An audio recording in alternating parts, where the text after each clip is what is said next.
So rising sea levels is when the ocean is actually going up, or sometimes it's going down because the land surface is rising faster than the sea.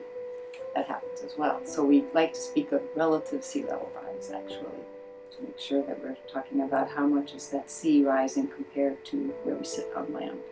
The low-lying areas are predominantly in the downtown area. The issues are going to start happening about 2040. Well, so water might even be coming up through the storm systems and up through the holes in the street. That's what's happening in Florida. So if we're going to build a new road, or we're going to build a new building or something like that, we need to keep in mind that that might not be a good idea.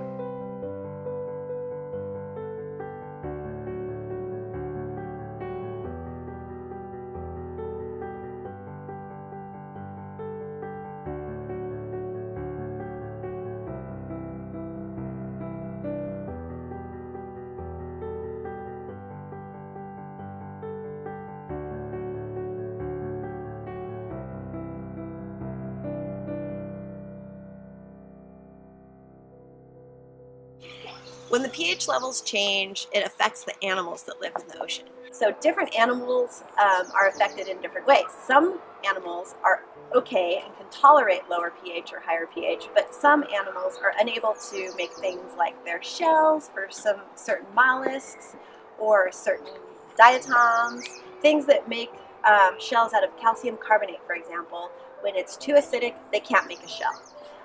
As we change the pH in the ocean, it makes certain animals weaker or certain animals stronger, and every animal has their little piece of the puzzle in the ocean. Everybody has their job.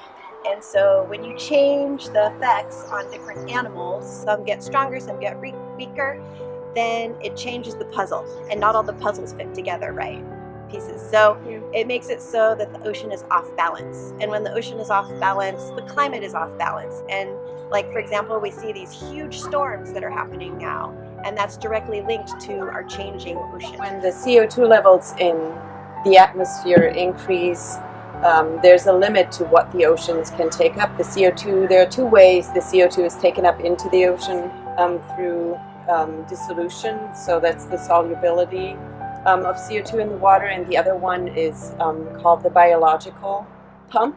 So the phytoplankton, which are the bases of the food chain, they take up the CO2 and through photosynthesis and convert it. So the CO2 that's taken up into the surface water is converted into carbonic acid, and that dissociates into hydrogen ions, and they change the pH of the water. Well, pH levels have already changed from about like 8.2 to down to 8.1, which doesn't sound like a major change, but it's on a logarithmic scale, so it's actually a lot bigger than that, the changes. And the biggest effect it has right now, or it will have in the future, are on phytoplankton communities. So the changes of pH has a big impact on any tiny animal that has a shell. It also, we don't actually know what the effects are on the tiny phytoplankton communities that we work on right now, that are the basis of the food chain. The temperatures and the pH changes in the ocean could have a major impact. That some species die, other species take over, we could have blooms, something like that, but it will definitely change the carbon cycle of the ocean.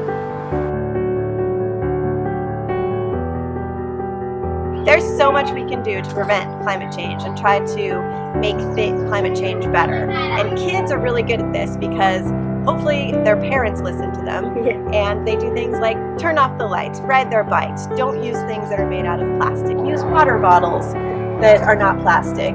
Bike more than you drive. Try not to, use the car all the time. Simple things like that.